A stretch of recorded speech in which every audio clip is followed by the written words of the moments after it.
Good morning and welcome to United Airlines Holdings earnings conference call for the first quarter 2026. My name is Regina, and I will be your conference facilitator today. Following the initial remarks from management, we will open the lines for questions.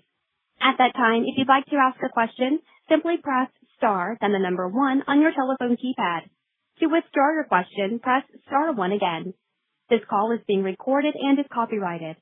Please note that no portion of the call may be recorded, transcribed, or rebroadcast without the company's permission. Your participation implies your consent to our recording of this call. If you do not agree with these terms, simply drop off the line. I will now turn the presentation over to your host for today's call, Christina Edwards, Managing Director of Investor Relations. Please go ahead. Thanks, Regina. Good morning, everyone, and welcome to United's first quarter 2026 earnings conference call. Yesterday, we issued our earnings release, which is available on our website at ir.united.com. Information in yesterday's release and the remarks made during this conference call may contain forward-looking statements, which represent the company's current expectations and are based upon information currently available to the company. A number of factors could cause actual results to differ materially from our current expectations. Please refer to our earnings release, Form 10-K and 10-Q, and other reports filed with the SEC by United Airlines Holdings and United Airlines for a more thorough description of these factors.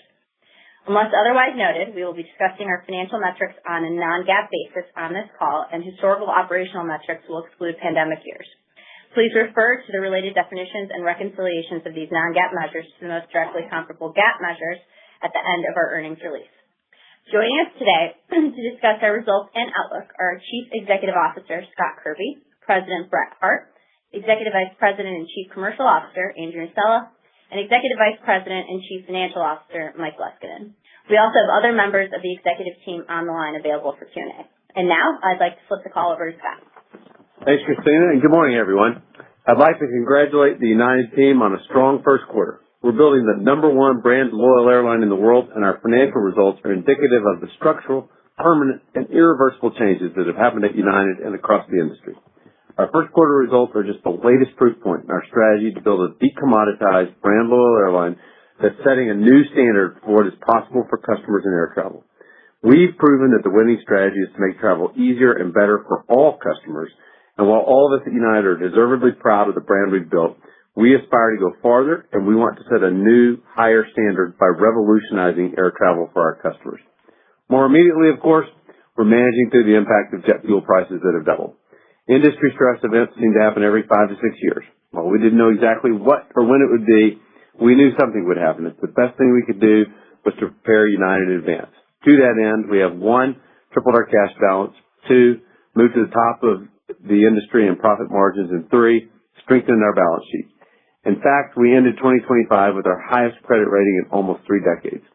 Advanced preparation allows us to stay focused on the long term while making near-term tactical adjustments to account for elevated fuel prices. At the moment, our goal is to do whatever it takes to recover 100% of the increase in jet fuel prices as quickly as possible and to achieve double-digit pre-tax margins next year. Oil is incredibly volatile right now, but because we think we're moving towards 100% pass-through, it allows us to have confidence in both our near and medium-term earnings trajectory, enough so that we can still provide guidance. For United, here's how we're thinking about our goals to get to 100% pass-through and achieve double-digit margins in 2027. 1, to recover 100% of fuel costs, yields need to increase by about 15 to 20%, and we are assuming that fuel may remain higher for longer. 2, as yields increase, there will be an elasticity effect on demand that we're estimating will lead to less overall demand. While we haven't actually seen that decline yet, Econ 101 makes us believe it's coming. 3, less demand means that we should be supplying fewer seats to the market. For United, that means we're targeting capacity to be flat to up 2% for 3Q and 4Q on a year-over-year basis. It simply doesn't make sense to fly marginal flights that will lose cash in a higher fuel price environment. Mike will provide more details behind our 2026 outlook, but our view for 2027 is that we're targeting a pre-tax margin of at least 10%. We obviously have some time to see what happens, but if jet fuel remains elevated compared to our pre-war levels, as we think it might, we'd once again expect to require less capacity growth in 2027 than we were planning just 2 months ago. Realistically, there probably isn't enough time to make up 100% of the fuel price increase this year, but I feel very good about 100% recovery and getting to double-digit margins in 2027. And because we've positioned United for success, we can make tactical adjustments to manage what we need to in the short term while also staying focused on our long-term plan. I'm also more convinced than ever that our decade-long strategy to build a great brand loyal airline that is obsessively focused on making travel easier and better for all customers is the winning strategy. Finally, there's been a lot of press coverage regarding consolidation rumors. We've not commented specifically on those reports and aren't going to start today. So you can ask me about it if you'd like, but you won't be getting anything new from me on it today. With that, I'll hand it over to Brett. Thank you, Scott, and good morning. During the first quarter of 2026, United carried a record number of passengers while also navigating a challenging operating environment. The quarter experienced elevated weather events and geopolitical disruptions, but our teams remain laser focused on recovering from these events swiftly and delivering top-tier reliability for our customers.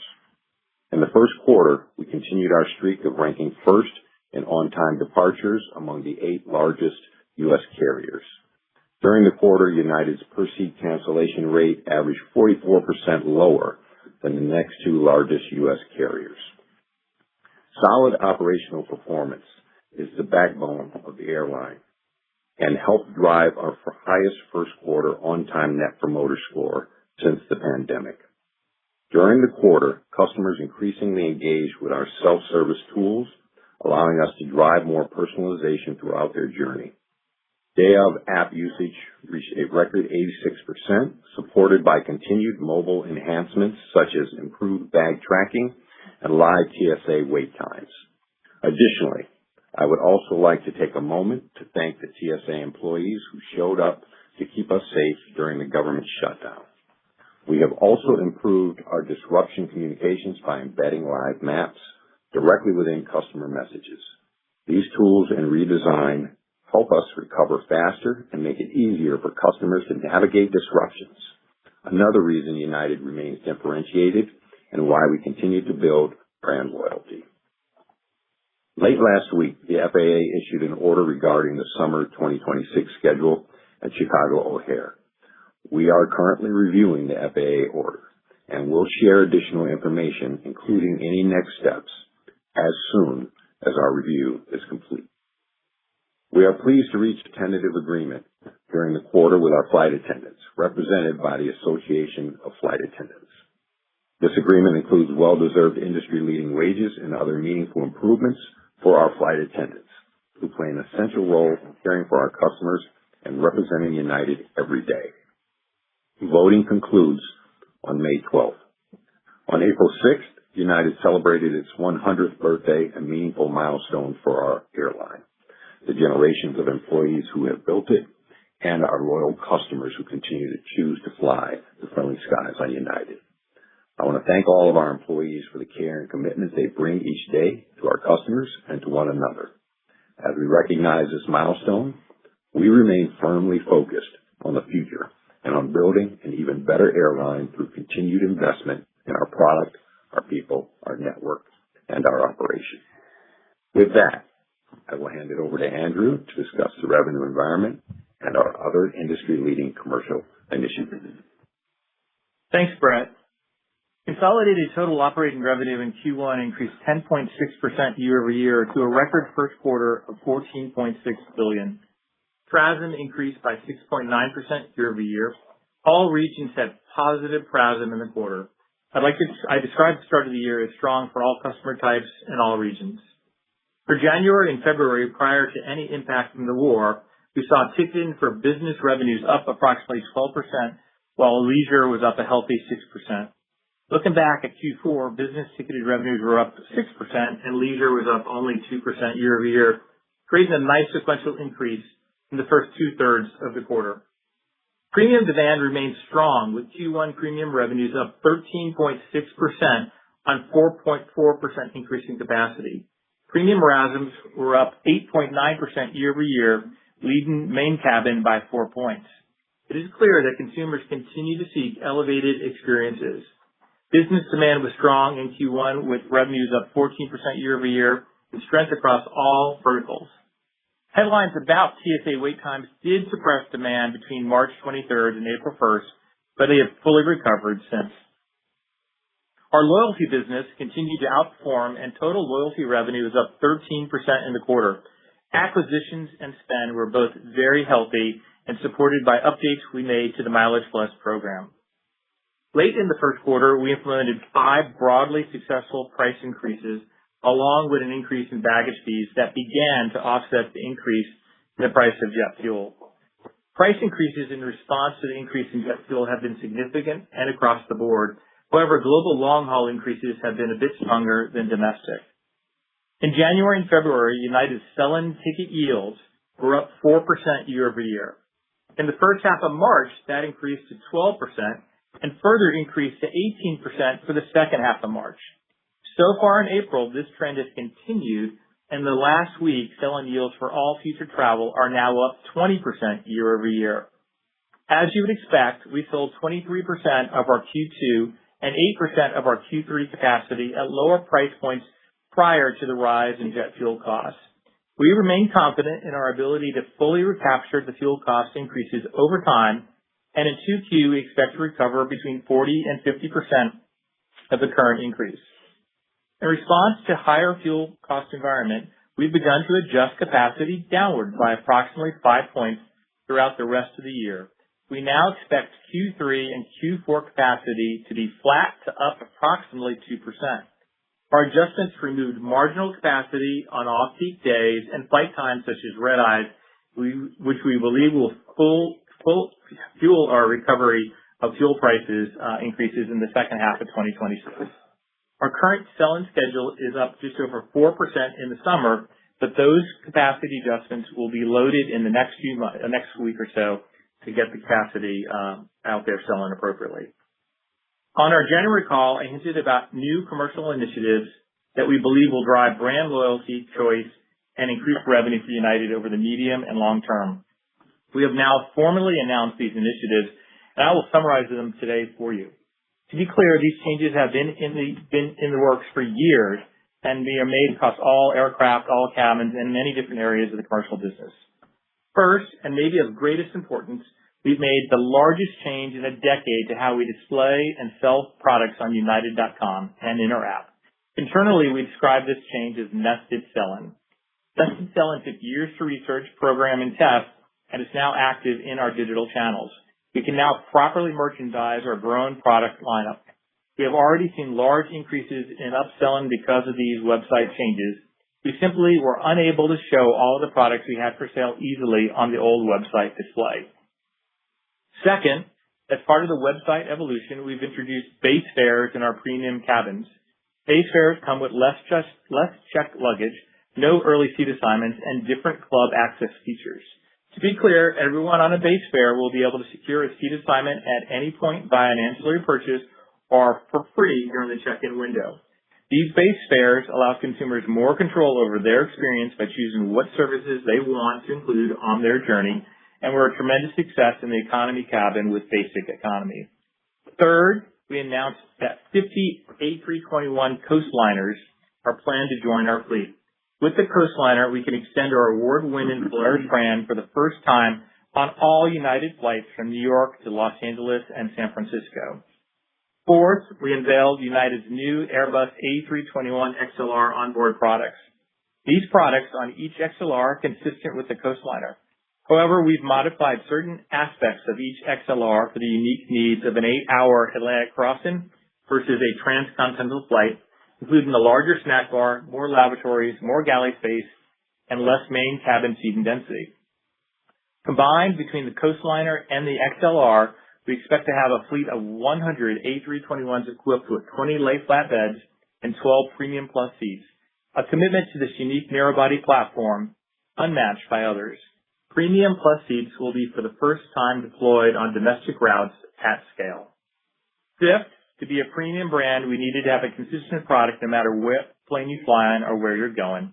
United redefined service to smaller communities a few years back with the CRJ 550, and we've now extended that idea into what we're calling the CRJ 450. Sixth, we announced Relax Row, our latest product innovation for young families on global routes a few weeks ago.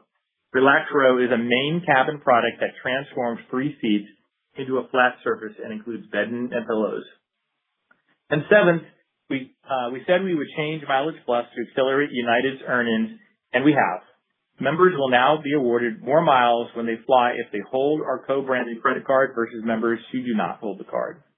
We also announced discounts for redemption only available to credit card holders. All these actions will increase the value of being a Mileage Plus member and holding our credit card.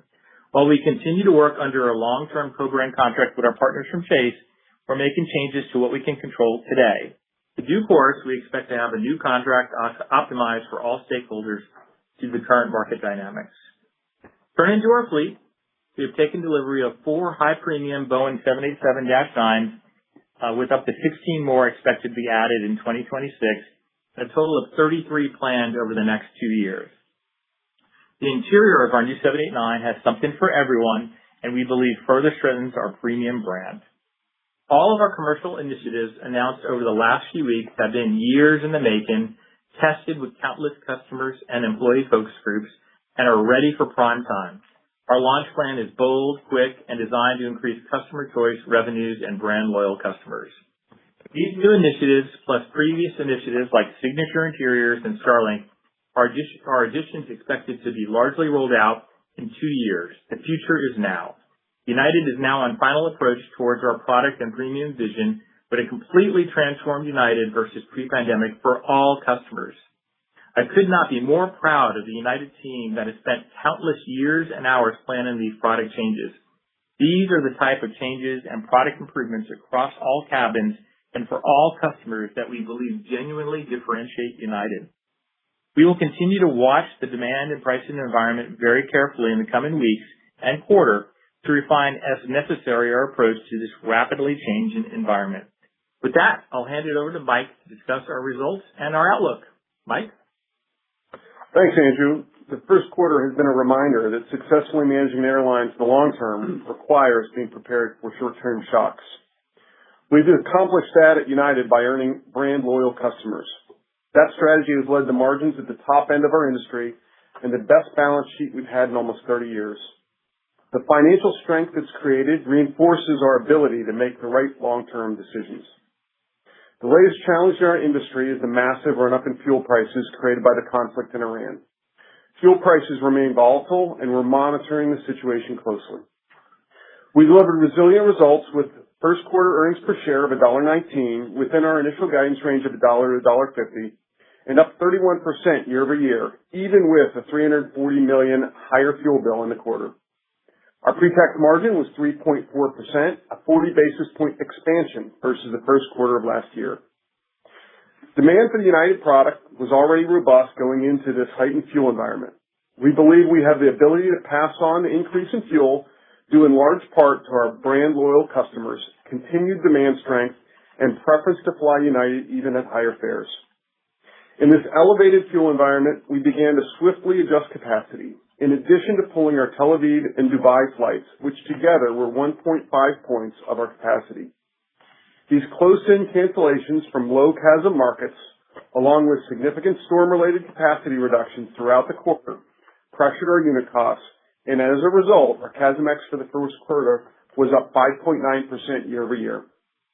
As discussed, we are also proactively removing about 5 points of capacity for the rest of the year that we don't believe can cover the elevated cost of fuel. We expect capacity in the back half of the year to be flat to up 2%, several points lower than our original plan. That will continue to pressure our CASM-ex, but we expect it will improve profitability and cash flow for the remainder of the year. This is precisely why we don't manage to CASM-ex, but to long-term profits and cash flow. Looking ahead, we expect second quarter EPS to be between $1 and $2, anchored by an all-in fuel average price of approximately $4.30 per gallon. For the full year, we are providing an updated and widened guidance range to encompass multiple scenarios. As we've experienced over the last 2 months, the world can change quickly, but in both higher and lower fuel price scenarios, we expect to recapture 40 to 50% of the increased fuel cost in the second quarter, 70 to 80% in the third quarter, and 85 to 100% by the fourth quarter. We expect to deliver a full year 2026 EPS in the $7 to $11 range. The demand environment to date remains strong, and we expect will support a double-digit increase in RASM in the second quarter and for the full year. If fuel prices remain on a downward trend, we expect to be in the upper half of the guidance ranges, and if fuel re-escalates, we would expect to be in the lower half of the guidance ranges. With that said, United remains in a strong financial position. Our resilience in a high fuel price environment, as well as our relative position in the industry, provides further confidence in our long-term target of achieving double-digit pre-tax margins as soon as next year. Our proactive approach to managing the network in this environment is helping us achieve this outcome. Turning to the balance sheet, we continue to march towards our goal of being investment grade. In the quarter, we took actions to make further progress towards this goal and paid down more than $3.1 billion in debt, unencumbering more assets by accelerating our repayment of $2 billion of our notes that were secured by our slots, gates, and routes, while also prepaying $400 million of near-term maturity or higher-cost aircraft debt. Additionally, the first quarter marked United's return to the unsecured market, as we raised $2 billion across 2 unsecured bonds, our first unsecured issuance since 2019. The 5-year bonds priced at 5 3/8, while the 3-year bonds came in under 5% at 4 7/8. We successfully reset the credit curve for United, compressing the gap in our credit spreads with investment-grade peers to historically low levels. This was the first high-yield bond issued with a coupon below 5% since Ford did it 4 years ago. Our execution exceeded our initial expectations as the market responded with incredible demand. This is the strongest evidence yet that the buy side appreciates that we're knocking on the door of investment grade. In the first quarter, we generated $2.9 billion in free cash flow, and while our free cash conversion in the near term will be pressured as fuel prices remain elevated, we remain committed to generating durable and growing free cash flow. To wrap up, our first quarter performance remained resilient. We are managing the business with the expectation that jet fuel remains elevated in the medium term. We're nimbly adjusting the network and cutting capacity that doesn't cover fuel costs, all while continuing to invest in our people and our hard product. As we look to the future, United is positioned to deliver stable, double-digit pre-tax margins, strong free cash conversion, and strong EPS growth on the other side of it. I'll now turn it to Christina to kick off the Q&A. Thanks, Mike. We will now take questions from the analyst community. Please limit yourself to one question, and if absolutely needed, one related follow-up question. Regina, please describe the procedure to ask a question. Thank you. The question and answer session will be conducted electronically. If you would like to ask a question, please press star, then the number 1 on your telephone keypad. Please hold for a moment while we assemble our queue. Our first question will come from the line of Jamie Baker with J.P. Morgan. Please go ahead. Oh, hey, good morning, everybody. So, Scott, the CNBC interview where you articulated, the idea of a larger brand that would capture passenger flows that are currently flying foreign competitors, it sounds like this is an idea that's still, under development at United. But I'm curious, could you envision a world where United might operate its own hub in Europe the way that Pan Am once did? And second, do your existing partnerships with Star Alliance members, do those relationships factor in at all to your thinking in this regard? I mean, I think the idea of capturing foreign flows is fascinating. I'm just trying to think through how you might get there, and maybe consolidation is the only way. Well, thanks, Jamie. I thought you were going to get through that without saying the C word. You almost know. But first, I think it's extremely unlikely that we'll open a foreign hub anywhere in the foreign. Our Star Alliance partnerships are great. They enable global reach and breadth. They enable us to fly to give our customers the ability to fly to lots of cities around the globe that are never going to be big enough for United Airlines on our own to fly to, and use frequent flyer miles to go to those kinds of places. And so those are all great. And really everything that I've said today said on CNBC and Bloomberg this morning are all things that I've said in the past. I know people are now viewing it in a different light because of the rumors that came out last week. But everything that I said are things that I have said in the past. And it really comes from we've had this vision to build a great brand loyal airline, and it's just worked incredibly well. Like you look at our first quarter results, like with this kind of increase in fuel prices, to deliver those kind of results, to be able to look through to the full year with fuel prices doubling and, still have reasonable confidence in $7 to $11 of earnings and stay focused on the long term. It is dramatically different here at United than it was in the past. In the past, this would have been, furloughing and deferring aircraft orders, cost-cutting exercises, and just all kinds of stuff to try to manage through the near-term noise. And it's dramatically different. And we've won by winning customers in all classes of service, by the way. We invest nose to tail. Like most of our investments apply to all customers. Starlink, seatback entertainment in every seat, Wi-Fi, the best app in the world. They apply to every single customer on the airplane. And because that strategy has worked, I thought it would work, but it's worked even better than I thought. And you can see in our financial results, you can see it in the market share data, and in all of our hubs where we had big competitors, same things happened everywhere. It's not unique to competing with any one airline. It's happened everywhere. You can see it in the data. And it's worked even better than I thought, which, because it's worked even better than I thought it would, it allows us to raise the bar on ourselves, and aspire to something even bigger. And I think, there is this big global trade deficit, in the U.S. We compete with some really good airlines in the Middle East and Asia, and they have some advantages that we don't have. And I actually haven't said what it takes to do it, and I don't even know the answer. Anything that it might be an answer, comes with complications, and there's no certainty, that any of them get there, on their own. But it's an aspiration that we have at United. I've sort of talked about it and hinted at it at least, in the past. It is an aspiration that I think United uniquely is in a position to take a run at. Dream big. That's the only way to accomplish big things. Okay. And for my quasi-related follow-up, it's on the tape that the administration is readying a $500 million rescue package for Spirit. I've been with you for the last couple of years in terms of permanent and irreversible structural change, but how does the industry continue to evolve if the government chooses to prop up failing businesses whose failures have nothing to do with fuel? Yeah. Well, first, I don't know what's going to happen there. And I think that we're proving right now that well-run airlines like United Airlines, can even be profitable, and certainly don't need bailouts in a time, like this. And to your point, Spirit was, I feel bad for the people of Spirit, but it's been pretty obvious, that Spirit's business model was fundamentally flawed, and the airline, was not going to be able to make it or ever cover their cash operating costs. So I hope that doesn't happen. But if it does, we're going to, keep focused on winning brand loyal airlines. Okay. This is, for us, brand loyal customers. For us, I don't think that this is nearly as big a deal as for others that are in the more commoditized space.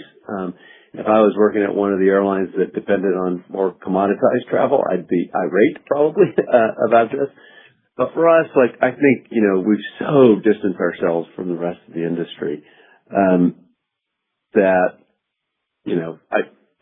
I think it's that policy. But, I, don't think it's going to have, whether Spirit fails or keeps flying, I don't think it has much effect on United one way or another, to be honest. That's great, Scott. Thanks for the color. Yep. Our next question will come from the line of Connor Cunningham with Melius Research. Please go ahead. Hi, everyone. Thank you. Man, I'm pretty happy that I don't need to ask the Spirit question. In a world where fuel remains elevated for a long period of time, just curious on how that changes your management style of a hub, or just your general view on profitability to the overall system. I assume you're refreshing that analysis for yourself all the time. Are you doing that for your competitors as well as you look for opportunities more broadly? Thank you. Yeah, I think the answer is affirmative on all the above. We look at this daily, weekly, quarterly, monthly, you name it. As fuel prices go higher, the question is how will demand react? And, at this point, we can tell you that the price increases are going well and demand is hanging in there really strong. What we've done is proactively canceled flights, particularly on off-peak days and off-peak times, expecting that there could be some demand weakness in those channels. We'll see. So we think we're ahead of the curve here, and we'll continue to watch it and monitor it. But so far, so good, and demand is hanging in. Perfect. And then maybe just on the demand destruction commentary a little bit. I'm trying to unpack it a little bit because in the past you've talked about demand being somewhat inelastic to price, and I realize you're not seeing it fall off now, but there's a lot of speculation that may happen. So as you run your scenarios, can you just talk a little bit about how you expect premium, maybe the business traveler to change, or I assume that the demand destruction really comes from the leisure side of the equation. So if you could just talk about how the scenarios kind of play out within your 2026 guidance. Thank you. I think we're a bit in uncharted territory. I think we can tell you right now that all types of customers remain particularly strong. Like just in the last week or so, our yields are now up 20% year over year. But even more importantly, the business part of our business traffic is over the last 2 weeks up 25%, business revenue up 25%, and that's accelerated from up 16% in quarter one and 9% late last year. So these price points are being absorbed and passed through, and volumes are increasing.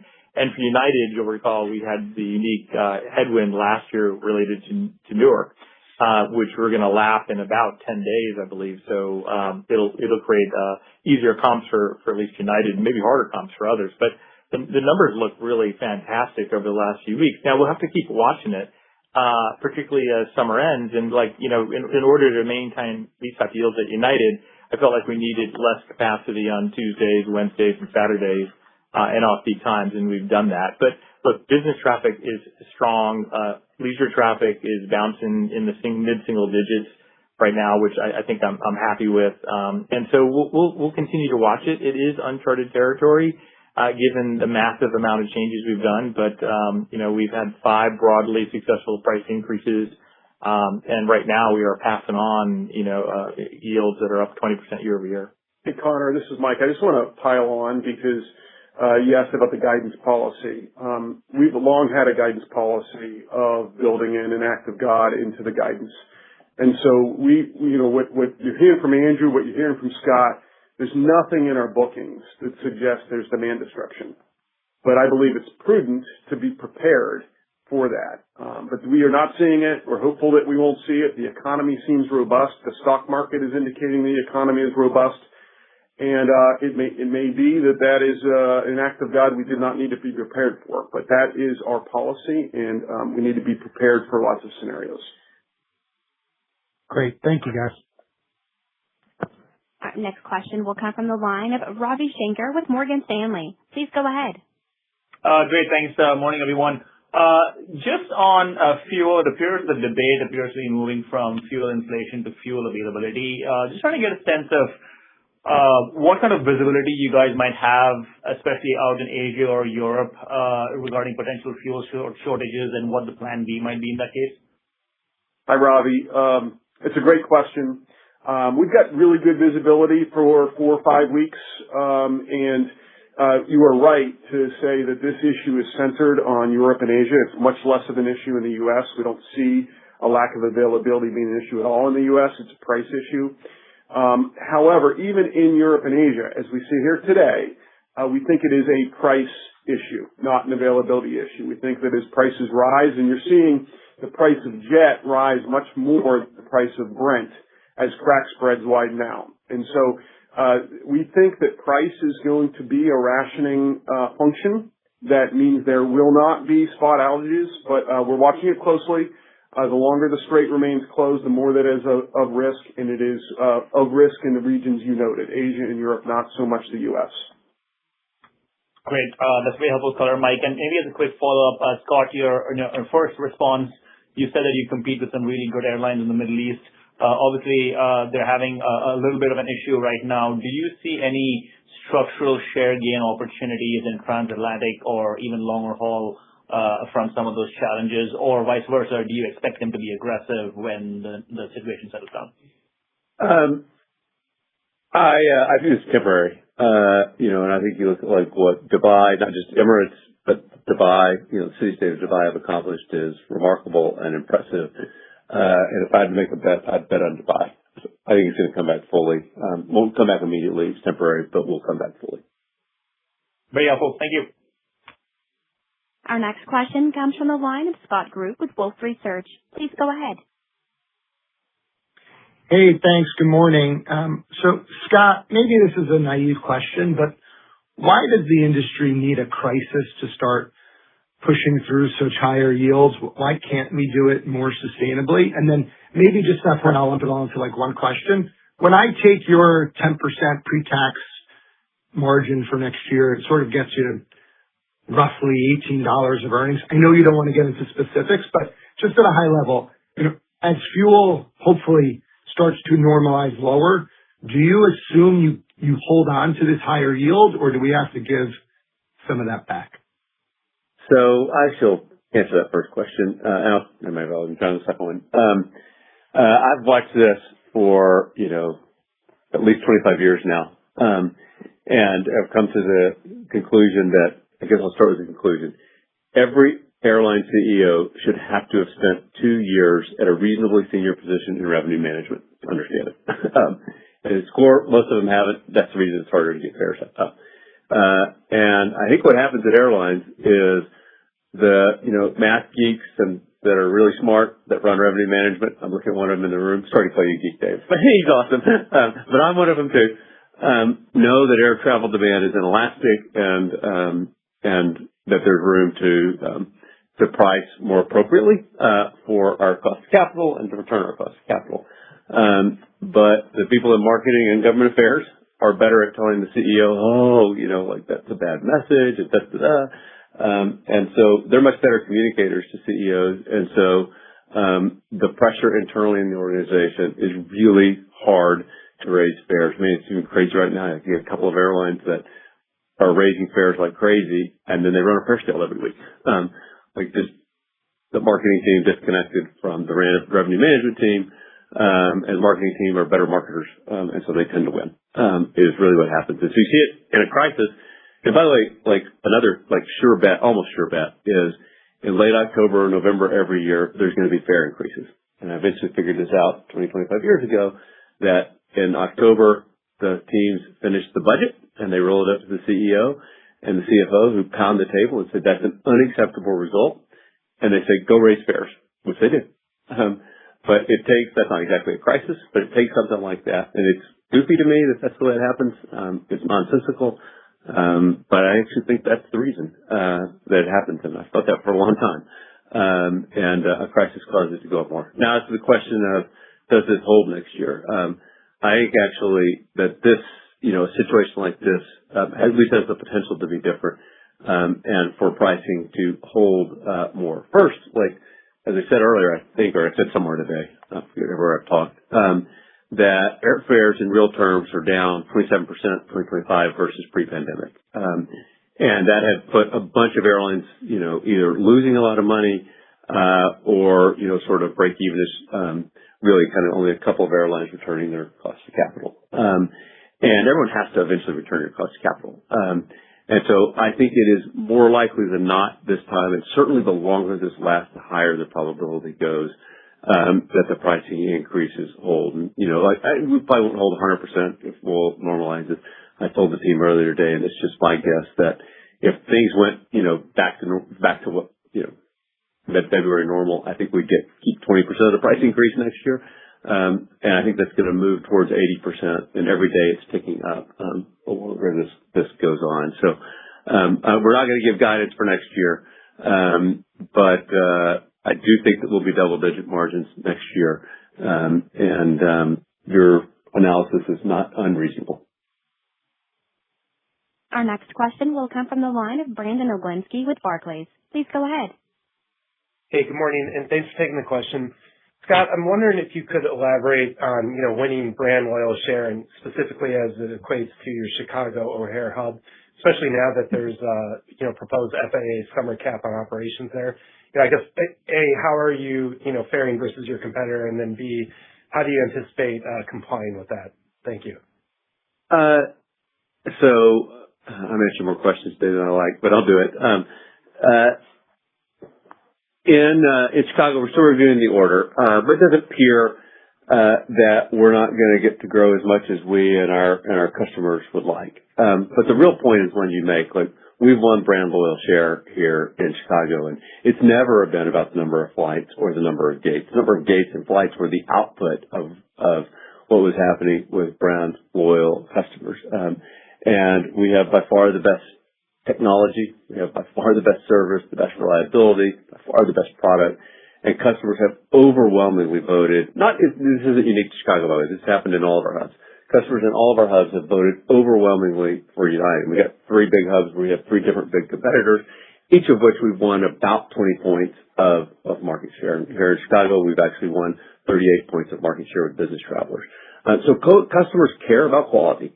Quality really matters. And we give great value to all customers, and so the brand loyal customers have switched. And absolutely nothing about that changes here in Chicago. But it does look like the FAA is going to, not let us grow as much as we and our customers would have liked. And I wish we could grow more, but we can't. We got other places we can grow, and I look forward to someday being able to grow more here. But nothing changes about, the sort of structure here in Chicago and, the decade that we've spent, winning brand loyal customers by creating a great airline for them. Our next question will come from the line of Andrew Dodora with Bank of America. Please go ahead. Hi, good morning, everyone. Maybe changing gears a little bit, throw this one out for Mike. Just diving into costs a little bit, more on the maintenance side. Just trying to think about how this kind of trends. I know it can be lumpy throughout the year, but particularly as it trends as you cut 5 points, of capacity throughout the rest of the year. I would think you get some leverage on the maintenance side. Or am I not thinking about that the right way? And just from a long-term kind of maintenance cost perspective, is this something we should think about growing maybe a couple points, more than your capacity growth? Just curious on that line item. Thanks. Thanks, Andrew, for the question. And I'll make a few points. Firstly, you should broadly expect our CASM-ex trends to move inversely with the amount of capacity that we take out. I think that's maybe obvious, but that's what happened in Q1. That's what you should expect for the remainder of the year. Number 2, the sooner you take out flights, the further out those flights are, the more you can variabilize the cost. There's no doubt about that. But at United, we're winning brand loyal customers by investing in this business. And nothing about this crisis is long term, and so you can expect us to continue to invest in the business. The final point I'll make, you made around maintenance. I think at United we have some unique opportunities to fight that trend where maintenance cost is expanding as a percentage of our costs. Part of that is gauge, but part of that is what we're doing in global procurement and how we are working with the great tech ops team that we have. So I'm very optimistic we will not face that same trend that much of the industry faces. Got it. Thank you for that. And then just my second question, certainly seems like you were busy, at the start of the year on the balance sheet. But just on the buyback, you had stepped it up this time last year and all the market volatility, but 1Q this year, very similar to the last few quarters. Just curious your thoughts on how you thought about the buyback. Thank you. Look, I think it's a great question, and it's valid. But we have 2 objectives with our buyback. In our capital management. Number 1, we are absolutely committed to getting to investment grade. And so we need to balance our buyback and our opportunism around buying shares when they're below intrinsic value with our commitment to getting investment grade. And so what you saw in the first quarter was another example of how we're balancing that. I'm really proud of the team for what we did with the 2 unsecured offerings.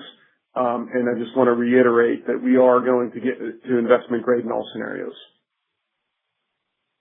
Our next question will come from the line of Sheila Kahyaoglu with Jefferies. Please go ahead. Thank you, and good morning, Scott and Mike. Maybe another question for the revenue management geeks out there. You're removing 5 points of planned capacity through the end of the year. How do you think about what range fuel would need to settle in for United to return to that mid-single-digit capacity growth in the second half? And how do you think about irrational capacity coming back online? And how do you manage costs in that environment as well as you continue to invest? That's a lot of questions. Sorry. Just pick one. It's okay. Look, I think we're going to watch demand really carefully. We know how price is created in the business, and we've cut this off-peak capacity because we want to make sure that we can sustain these type of yield increases that we see right now. And we'll continue to watch demand, and we're going to manage the business to hit the financial targets and margins that we have out there. And so, if we can do that with more capacity, we'll gladly bring it back online. But, where we are today, the economic lesson that Scott gave you at the opening would say that there should be some level of demand reduction related to a 20% fare increase. We haven't seen it yet. And if we don't, it's a really great outcome, but we're planning for that. If it doesn't turn out to be the case, we'll appropriately adjust our plans. Our next question will come from the line of Tom Fitzgerald with TD Cowen. Please go ahead. Hi, everyone. Thanks very much for the time. Just want to ask a multi-part question of Andrew about the commercial initiatives. If we bucket them into maybe merchandising, fleet, and Mileage Plus, would you mind just walking us through the margin uplift you're kind of contemplating over the longer term from some of these initiatives if they pan out? Like just in terms of thinking of putting some of those those Airbus aircraft on those routes, like how they compare to the aircraft they're replacing, things like that. Thanks very much for the time. Yeah, I'll keep it really high level, but and I'm glad you asked the question because the current conditions are super interesting. But we've been working literally years on the 7 initiatives that I had in my script earlier, and we are really proud of all of them. We think all of them are material, but properly merchandising our products and being able to sell them, like we weren't able to sell certain products, is valued in hundreds of millions of dollars per year. And the new aircraft we bring on that are optimally configured for the premium demand that we're seeing is also a gigantic number. I'm going to avoid assigning values to each of them individually. Maybe we'll do a investor day someday where we can talk about it in more detail. But all of those initiatives, and there are 7 of them, and they're really all 7 of them are very, very significant, are about setting our future up to reach not only double-digit margins, but ultimately mid-teen margins, as we've talked about. And we are well on our way. We've got it dialed in. We've, I think, figured this recipe out. We've segmented really effectively, and we're not done is also what I would tell you. We have other ideas in the works and plan another media day next year to talk about them because we're really proud of all this. And there's RM stuff, the segmentation stuff, the willingness to pay, all of it giving customers in all cabins more choices is incredibly effective, and we're win and share all the time. So, hopefully that answers your question appropriately, but I'm going to say it's just really materially significant to lay the proper foundation for the future. Our next question will come from the line of Michael Linenberg with Deutsche Bank. Please go ahead. Oh, yeah. Just one question here, just on revenue recapture. I mean, thanks for outlining the progression through the year. What gives you confidence that you're going to get to 100%? And do you actually need maybe outside help, whether it's other carriers cutting capacity, and maybe just give us a sense of how you recovered Russia-Ukraine, how quickly you were able to recover it back in 2022 when we had the last major fuel spike? Thanks.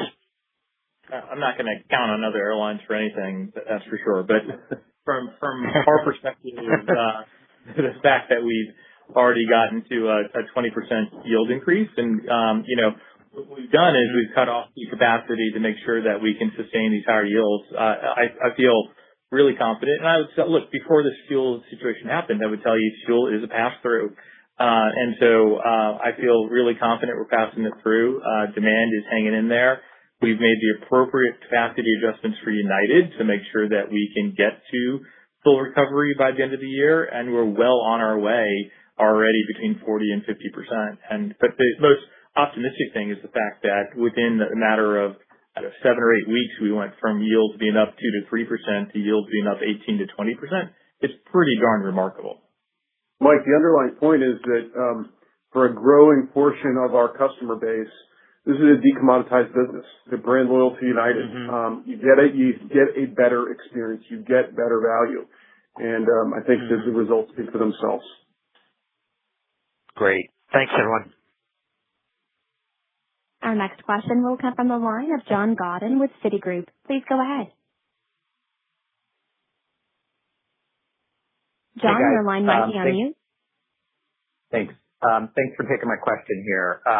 I wanted to just follow up on the fuel pass-through. I think that commentary and that guidance was great. If we could maybe get a little bit of geographic color, kind of how pass-throughs are evolving, in your opinion, internationally versus in the domestic market. The capacity trends are very different. The fuel surcharge activity is very different. The hedging of the competitors is different. Maybe a little bit of color there would be helpful. Look, I think the color I would add is I thought that the domestic would be quicker to move than international, and I was wrong. The international environment pricing, well, both are strong. I want to be really clear. But the international environment is actually better than domestic, that the price increases have been more substantial and are covering more of the fuel burden than they are domestically. And I think that's really remarkable. I think there's been changes in the overseas pricing behavior that have actually surprised me, quite frankly, given the, I don't want to go into every detail, but given what I know about the industry. So I'm really pleased with that. And I do think, these fares are going to be up. And as Scott said, depending on how long this lasts, the longer it lasts, the higher they'll be up and the longer it'll stick, in my opinion. But the international environment is better than the domestic environment at this point. John, I can't help myself, but you mentioned hedging by foreign carriers. If they hedge Brent, they're not hedging jet fuel. The biggest portion of the move in jet fuel has been crack spreads. So I think this experience has proven once again that hedging is a poor policy. That's great color, guys. And if I could just follow up with one more on the pass through the end of the year. It sounds like the assumptions embedded in that are status quo. Like you're not expecting all the other carriers to slash capacity or something like that, driving your pass-through. Is it safe to say that, or are there other kind of industry dynamics that you're looking for to kind of drive 100% pass-through by the end of the year? Look, I can't speak for other airlines. We've engaged in self-help. We know what it takes to pass on these price increases by what we're going to fly. And we're out here to, hit our financial targets and hit a double-digit margin next year, as Scott said. So I don't know what the goals and motivations and missions of the other airlines are. I won't speak for them, but that's ours, and we're going to manage our capacity to achieve our goals, independent of what the industry does. Our next question will come from the line of Chris Wetherbee with Wells Fargo. Please go ahead. Hey, thanks. Good morning. Maybe just sort of sticking on this theme of the fuel pass-through and ultimately retention rates. You talked about holding on to 20 and maybe that going to 80 over time. Just want to understand the mechanism behind that. Is it just simply duration? Is it the sort of competitive actions around capacity that others take? Is it other price actions you could use like bag fees or other ancillaries that kind of stick even when fuel prices come down? Just want to understand that dynamic of how you can hold on for longer. Well, I think the longer the price of fuel remains in this range and the longer consumers pay these prices and airlines get used to this revenue stream, the more likely it is to stick. That's the simple perspective on it. I do think that international is running really well above domestic, as I said a few minutes ago. So it'll be interesting to see if that normalizes. But, the environment right now, I think airlines want to return their cost of capital, and particularly here in the United States, most don't. And that is unsustainable in the long run. So something had to change. It's unfortunate it had to be an oil crisis, but here we are.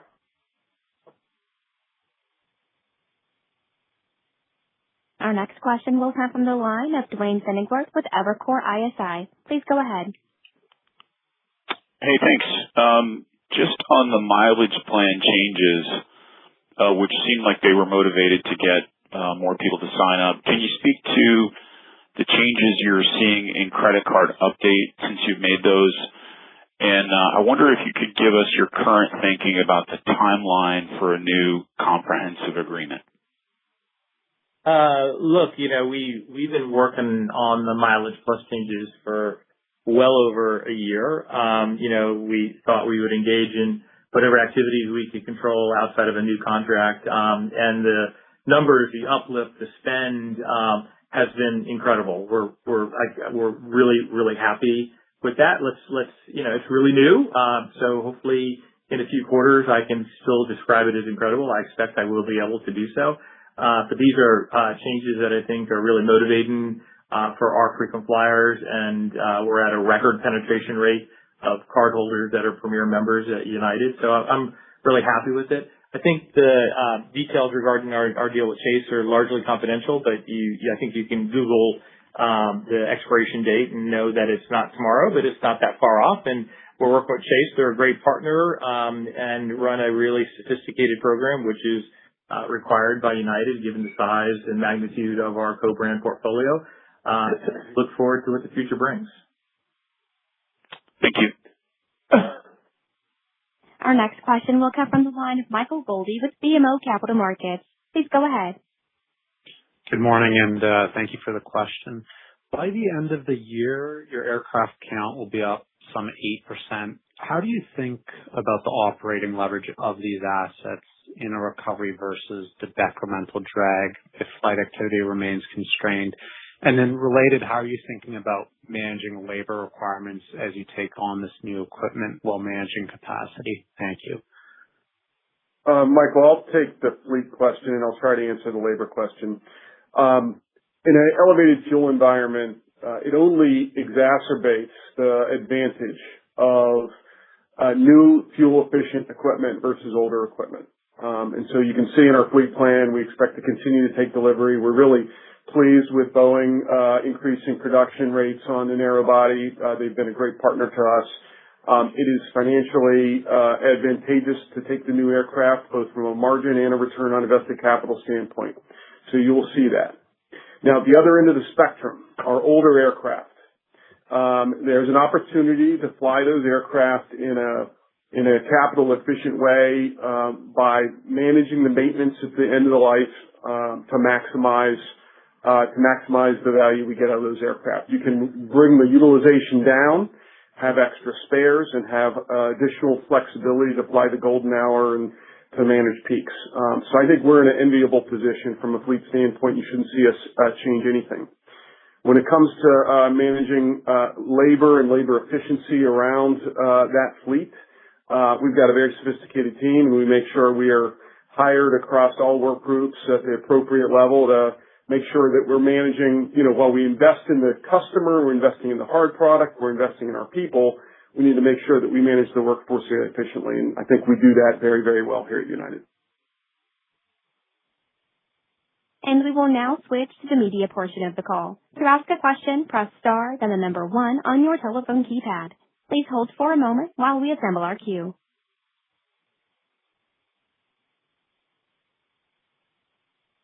Our first question will come from the line of Leslie Josephs with CNBC. Please go ahead.